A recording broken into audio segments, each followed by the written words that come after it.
20 anos depois, não canônico, ignorado pelo mangá oficial, e ainda assim, o Super Saiyajin 4 continua sendo a transformação favorita de milhões de fãs ao redor do mundo. Mas por quê? Porque enquanto Dragon Ball Super seguiu o caminho das cores do Ki Divino, o GT olhou para trás, para a raiz, para a herança guerreira dos Saiyajins, e criou a transformação mais visceral, mais brutal, mais orgânica da história de Dragon Ball. Hoje, eu vou te mostrar exatamente porque o Super Saiyajin 4 é imortal.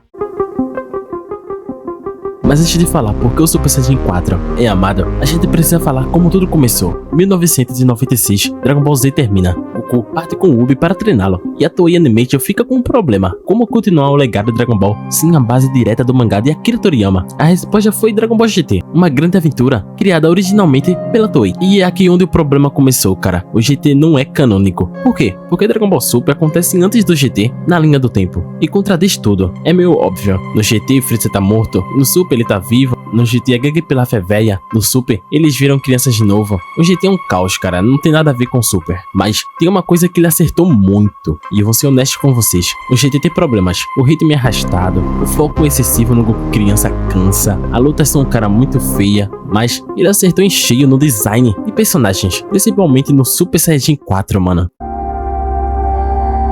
E aqui tá o coração de tudo, porque o Super Saiyajin 4 funciona quando tantas outras transformações não funcionam. Cara, o Super Saiyajin 4 não é uma progressão de poder, ele é uma fusão biológica. Pense comigo, Super Saiyajin 1, 2 e 3 são evoluções natural da força. O cabelo muda, a aura muda, o poder sobe. O Super Saiyajin God e o Blue são pinturas de cabelo com Ki Divino, concedido por rituais ou pelos deuses. Mas e o Super Saiyajin 4? É o controle do Ozaru pela consciência humana, é o instinto primordial sendo dominado pela razão. Isso conecta direto à herança dos Saiyajins, porque a transformação em macaco sempre foi a fonte do poder máximo da raça, e o Super Saiyajin 4 foi o ápice disso. E cara, olha esse design: pelos vermelhos cobrindo o corpo, cabelo preto, não loiro, cara, não azul, não prateado, é preto, bonitinho, cara, sombra nos olhos, cauda, músculos definidos. Ele não parece um anjo, ele não parece um deus colorido, ele parece, cara, um primata muito foda. Olha isso, cara, um guerreiro que dominou sua natureza selvagem. Isso aqui é foda, isso aqui é brutal, cara, isso aqui é visceral, mano. Isso aqui, Super Saiyajin 4 é muito foda, mano. E tem mais, a transformação tem peso, cara, tem peso narrativo. Pra alcançar ela, o Goku precisava ter a cauda de volta, se transformar em Ozaru Dourado, perdendo completamente o controle, ouvir a voz da Pan, sua neta, chorando por ele, cara, essa cena é muito linda, dominar a fúria cega e recuperar a consciência. Isso traz um peso dramático muito maior do que simplesmente treinar com anjo, treinar com Deus. Isso aqui, cara, isso aqui é consequência, não é uma técnica, não é sobre controlar uma habilidade, é sobre conquistar o que sempre esteve dentro de você. E aqui foi um contraste. Em Dragon Ball Super, as transformações são externas. Super Saiyajin God veio de um ritual com 6 Saiyajins. Super Saiyajin Blue treina com Whis, Ki Divino concedido. O instinto superior, técnica dos anjos, Ultra Ego do Vegeta, técnica do Bills, tudo vem de fora, de deuses, de rituais, de mestres. Mas o Super Saiyajin 4, ela vem de dentro, da biologia, da herança, do sangue. Isso faz total diferença, mano. E vamos ser honestos aqui, parte do amor do Super Saiyajin 4 é pura nostalgia. Se você cresceu no Brasil nos anos 2000, você assistiu Dragon Ball GT pela TV Globinho, mano. Como eu, todo dia de manhã, antes da escola, aquilo era um ritual, cara. Mano, eu acordava de manhã, ligava a TV, tava lá o Gokuzinho, cara. Às vezes criança, às vezes Super Saiyajin 4. E aquilo cria uma ligação emocional absurda, porque não era só um anime, era parte da sua rotina, sua infância ali, cara. E tem outro detalhe, a estética do GT era diferente. O tom era sério, especialmente quando o Super Saiyajin 4 aparecia. As lutas tinham um peso visual, um clima épico dramático que contrastava brutalmente com o Goku criança e bobo no início do GT. E aquilo marcou, porque mostrava que quando a coisa ficava séria, o Super Saiyajin 4 aparecia e tudo mudava. E pra quem cresceu com o GT, o Super Saiyajin 4 representa o ápice, o poder máximo de um Saiyajin. Não existia nada acima disso, era o fim da linha, o limite de que um guerreiro poderia alcançar. E isso dava um peso absurdo à transformação, porque quando o Goku virava Super Saiyajin 4, era tudo ou nada, mano.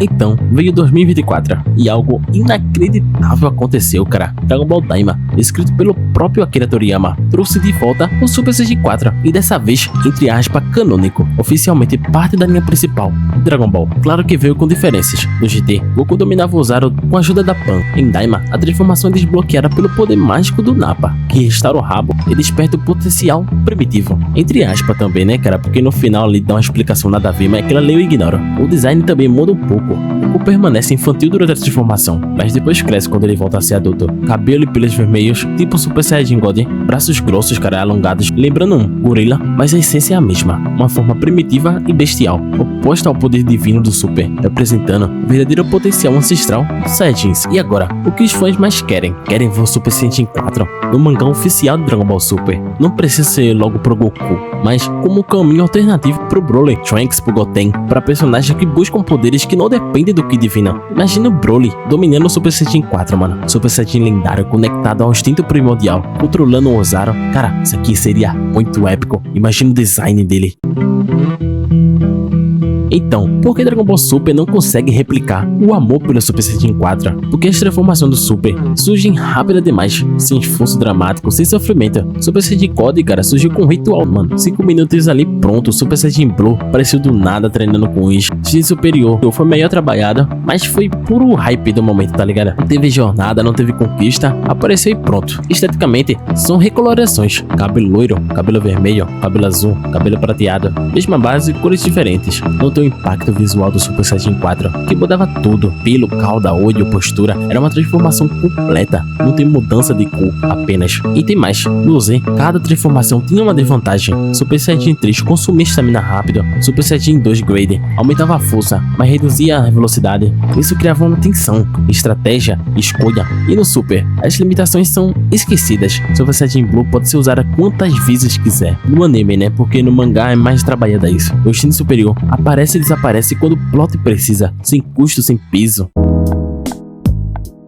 Então, por que o Super Saiyajin 4 é tão amado? Porque ele respeita a biologia Saiyajin. Ele é o ápice do poder que significa ser um guerreiro do planeta Vegeta. Ele não veio de deuses, não veio de rituais, veio de dentro, do sangue, da herança do instinto Saiyajin. E enquanto Dragon Ball Super persegue cores e Ki divino, o Super Saiyajin 4 continua representando o que realmente os Saiyajins são. Guerreiros primitivos, selvagens, imparáveis. E talvez seja por isso que ele nunca vai morrer e vai ser amado para todo sempre. Muito obrigado por assistir.